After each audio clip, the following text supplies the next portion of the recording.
Como ter visibilidade da sua operação logística. Sobre isso que é o vídeo de hoje. Qual que é o principal problema aqui? Quase nunca esse problema é a falta de dado. Por quê? Porque o dado já está dentro do ERP. Falta alguém chegar em cada tabela e conectar elas para que o gestor possa tomar decisões mais assertivas. E o que que acontece quando você não tem isso? Para saber como que foi o mês, alguém normalmente precisa ir lá no ERP, baixar os relatórios e montar a planilha na mão. Quando essa planilha fica pronta, o mês já virou, aquela ação já passou e você não tem mais o que fazer com aquele dado, né? O que também pode ocorrer é que você perde venda por falta de produto, mas só que você não sabe quanto que isso poderia representar ou aumentar o seu faturamento e nem em quais itens isso ocorre.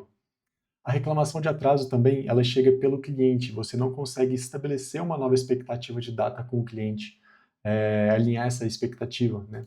A devolução também, quase ninguém sabe o motivo que mais se repete. Então, como que eu vou tratar alguma coisa se eu não consigo mensurar?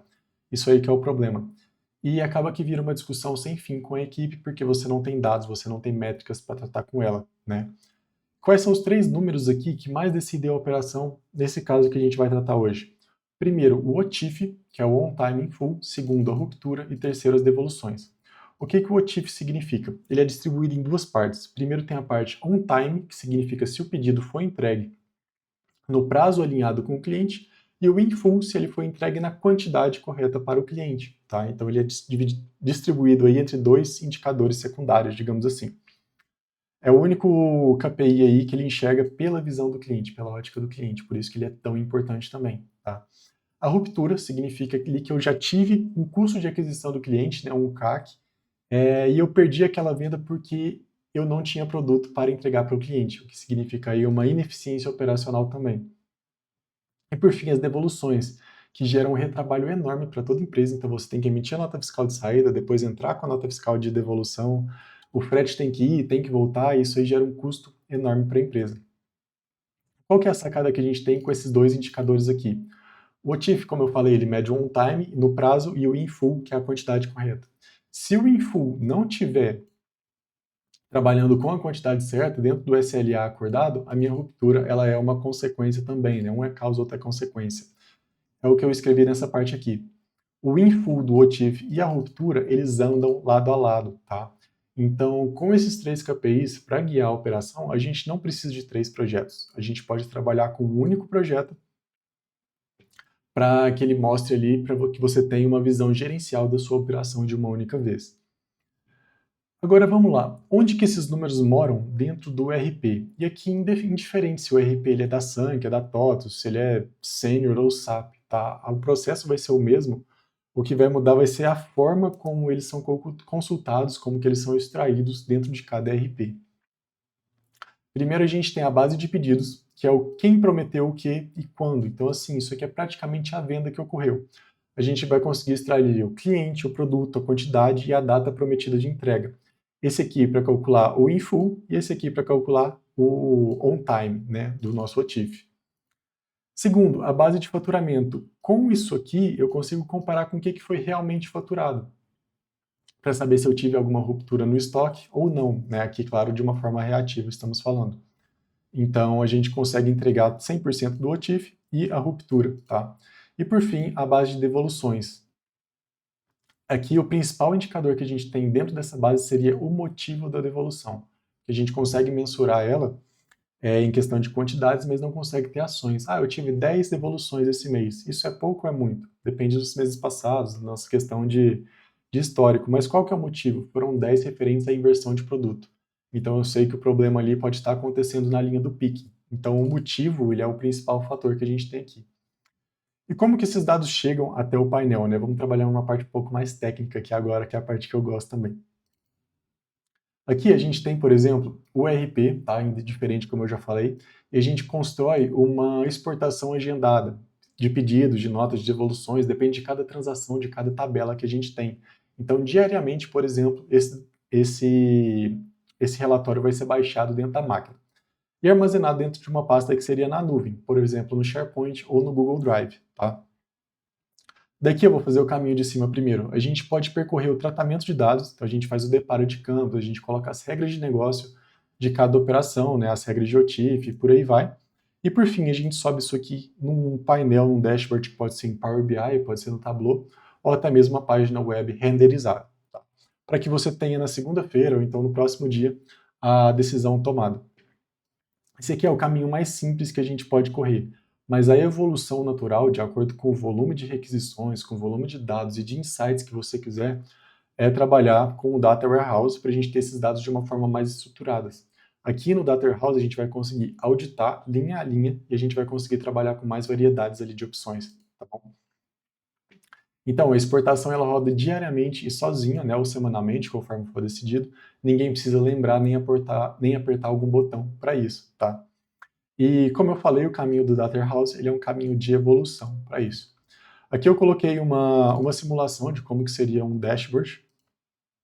Deixa eu só reduzir o zoom dele aqui. Em que primeiro a gente tem o OTIF, né? Então a gente consegue visualizar aqui que grande parte do OTIF baixo, apesar dele ter subido referente ao mês passado, ele é referente a essas duas transportadoras claramente simuladas aqui. Então, o que eu vou fazer com essa transportadora? Eu vou cobrar deles? Eles estão impactando o meu SLA? Eu tenho isso acordado em contrato? São várias perguntas que a gente pode ter para melhorar esse KPI e, consequentemente, entregar uma operação mais eficiente com menos custos, tá?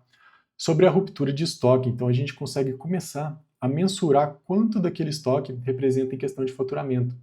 Ele é um faturamento realmente relevante, como ele mostra aqui nisso aqui, de 500 mil reais?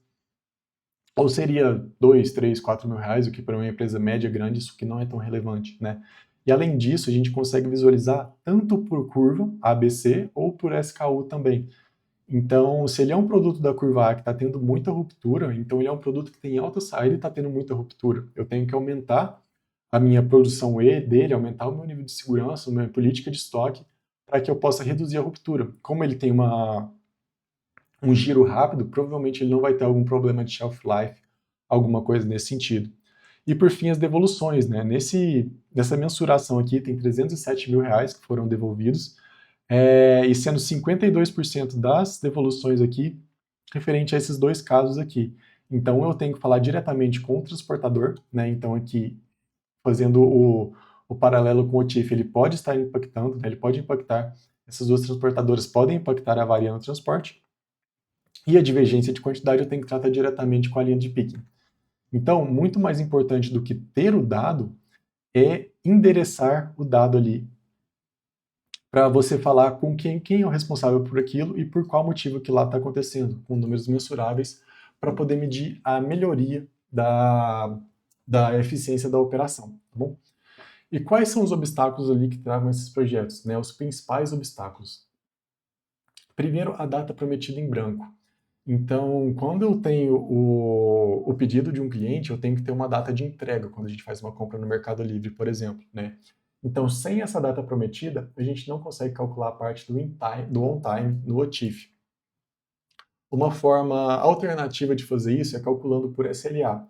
Ah, se o pedido é daquela cidade X, ele vai ter um SLA de 3 dias. Então, isso aí é uma forma padrão para a gente poder contornar isso, tá bom? O motivo da devolução também, se ele for feito em texto livre, acaba que eles vão ficar muito textos diferentes e a gente não vai conseguir fazer a segregação, como eu mostrei aqui nessa simulação de dashboard. Então, qual que é a alternativa? A gente rodar um sistema de classificação, de clusterização, então ele vai pegar os textos livres e vai vai agrupar em vários setores, da mesma forma como mostrei ali no dashboard. Com isso, a gente consegue mensurar ali e direcionar o esforço para o motivo que está causando mais dor ali para o nosso cliente, tá? E por fim, o estoque sem histórico também, né? Então, com essa parte de fazer o download dos relatórios, acaba que a gente vai criar uma linha do tempo do histórico e vai conseguir analisar isso. Então, isso aqui acaba que ele é contornado um pouco com essa solução também. Perfeito? Como eu disse, nenhum dos três deles vão impedir o projeto, mas só que eles precisam estar mapeados, você precisa estar ciente do que vai acontecer e quais são as coisas que são esperadas, tá? E algumas perguntas aqui que sempre aparecem também, né? Para operações específicas, isso aí vai funcionar? Os três números que a gente falou, do OTIF, ruptura, e o último eu esqueci, perdão, mas os três números que a gente falou, OTIF, ruptura e as devoluções, eles são os mesmos em qualquer distribuição. O que vai mudar é que uma pessoa vai usar um RP, outra pessoa vai usar outra. uma pessoa tem um SLA, um nível de serviço de 95%, outra de 99%, então isso aqui é o que muda, mas a metodologia de cálculo e a base estrutural vai ser a mesma, tá? Eu já tenho o relatório no RP, qual que é a diferença agora? O relatório, normalmente, ele mostra números mais frios, eles não te dão tantos insights, né? Então, ele mostra quanto que eu faturei, mas aqui nesses dashboards, a gente pode mostrar quanto que eu poderia ter faturado se a minha operação fosse mais eficiente. E isso contribui diretamente no fluxo de caixa ali da empresa, no balanço no final do ano também, tá? E como que eu sei que isso aí vai funcionar na minha empresa? Para esse espaço específico, né, para esse gráfico específico, a gente colocou 3 obstáculos aqui em cima, né, que são as datas, o motivo e o estoque, e com isso alinhado previamente, a gente já consegue definir se vai funcionar para a empresa, tá bom? E por fim, a justificativa disso financeira está muito alinhada com essa parte aqui, porque eu não faturei mais. Às vezes você fica contratando mais gente, fica tentando implementar um sistema novo, mas só que tem oportunidades financeiras dentro da sua própria operação. E quando você começa a enxergar isso e começa a tratar esses pontos, o caixa no final do mês começa a sobrar e você consegue pagar esse projeto e outros projetos, enfim, para que possam melhorar a operação. Tá? Então, eu trabalho dessa forma. O próximo passo aqui seria um raio-x operacional sobre para a gente realmente entender como que funcionaria dentro da sua operação de uma forma um pouco mais personalizada, perfeito? Então, se tiver alguma dúvida, entre em contato aí comigo. Vou deixar aí os meus contatos para você. E no mais é isso. Espero que tenha gostado dessa explicação. Muito obrigado e até mais.